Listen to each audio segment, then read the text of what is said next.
James Gunn responds to Peacemaker Season 2 criticisms. Alright, let's talk about the chaos James Gunn just walked straight into. Because when a director admits something about fan backlash, you know it's deeper than, not everyone can love everything. But what if I told you Gunn's calm response actually hides something way bigger? A secret message about the future of the DCU itself. And honestly, I'm still reeling. When I saw the Peacemaker Season 2 finale, my first reaction was, wait, what even was that ending? Like, I love James Gunn's wild humor, his emotional gut punches, his obsession with 80s tracks, but this finale, it didn't just divide fans, it split the fandom in half. People are fighting on threads, Reddit, X, everywhere. Some fans calling it the boldest finale in DC TV history. Others saying it's pure DCU setup bait. And Gunn, he just shrugged and said, not everyone can love everything. But come on, you can feel it, right? That's not just a PR safe answer.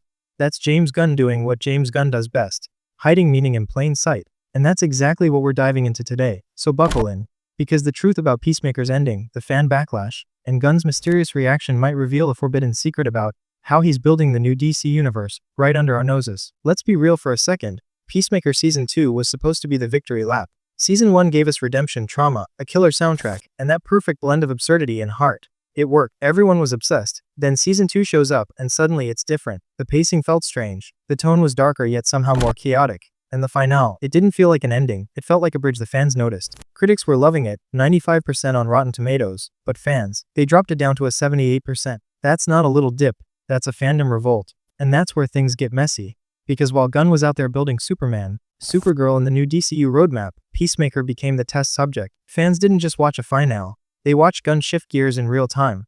And they felt it. But here's the real pain point. Fans weren't mad that Gunn set up the DCU. They were mad that it felt like he forgot Peacemaker to save the bigger universe. The finale was supposed to be about Chris Smith, the man learning to live with his guilt. Instead, it turned into a tease for what's next.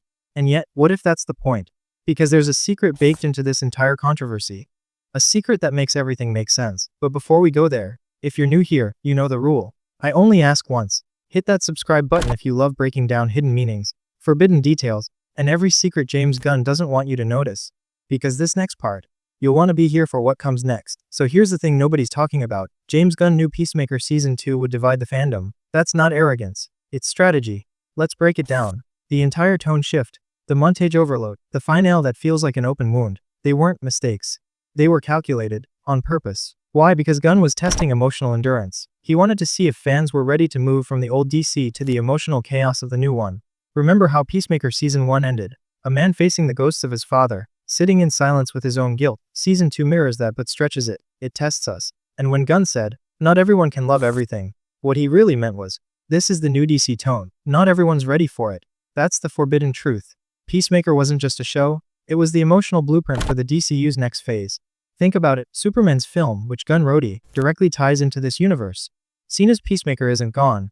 He's the thread that connects the old guard to the new gods. That's why the finale felt incomplete, because it wasn't supposed to complete, it was supposed to continue. This is the kind of meta storytelling Gunn thrives on, the kind that makes you uncomfortable now, but retroactively genius later. It's the same tactic he used in Guardians of the Galaxy Vol. 2. People hated Ego at first, called the ending too emotional, until Vol. 3 reframed the entire thing as Rocket's trauma mirror. So, what if Gunn is doing the exact same thing with Peacemaker? What if that finale that everyone's calling lazy setup is actually the emotional prequel to Superman's entire moral code? That's the forbidden knowledge buried in his calm little comment online. Not everyone can love everything isn't Gunn dismissing criticism. It's him saying, you're not supposed to love it yet. Okay, let's talk about the part that everyone's pretending not to notice. James Gunn didn't just reply to a random fan comment.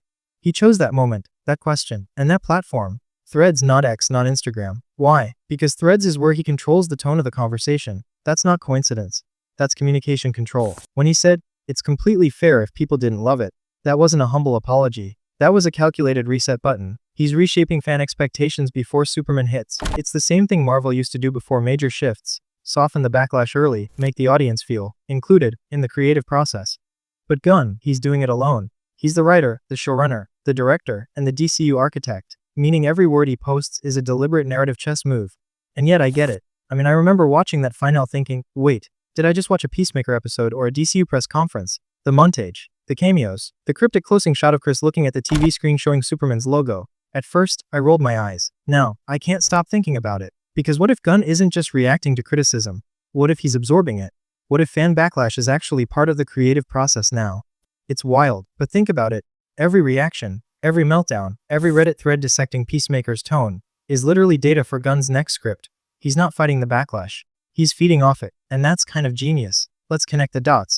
Peacemaker Season 2 dropped just months after Gunn's Superman hit theaters. We already know Cena's character has a cameo in the Superman post-credits scene, which Gunn never confirmed but also never denied. And that's the key. Because if you look closely, Peacemaker's final dialogue literally mirrors Superman's central conflict. Chris says, "You can't save the world if you can't forgive yourself." Superman says, "You can't protect people if you don't understand pain." That's not coincidence. That's parallel writing.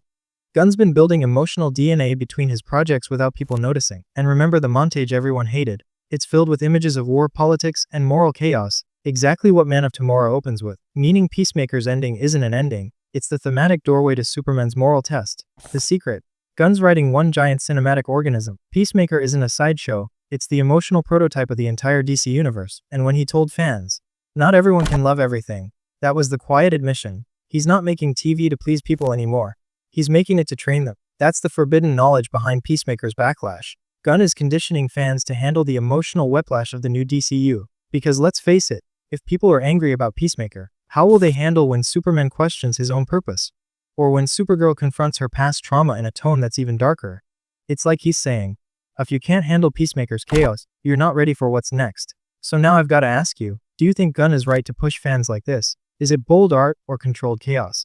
Imagine if he just made a safe finale, a happy ending, a few jokes, maybe a wink to the camera. We'd move on, forget it in a week. But now, everyone's still talking about it. That's the power of tension. It keeps you hooked long after the episode fades. Drop a comment below, did the Peacemaker finale make you angry or intrigued? I want to see whose team, Gunn's a genius, and whose team, lost the plot.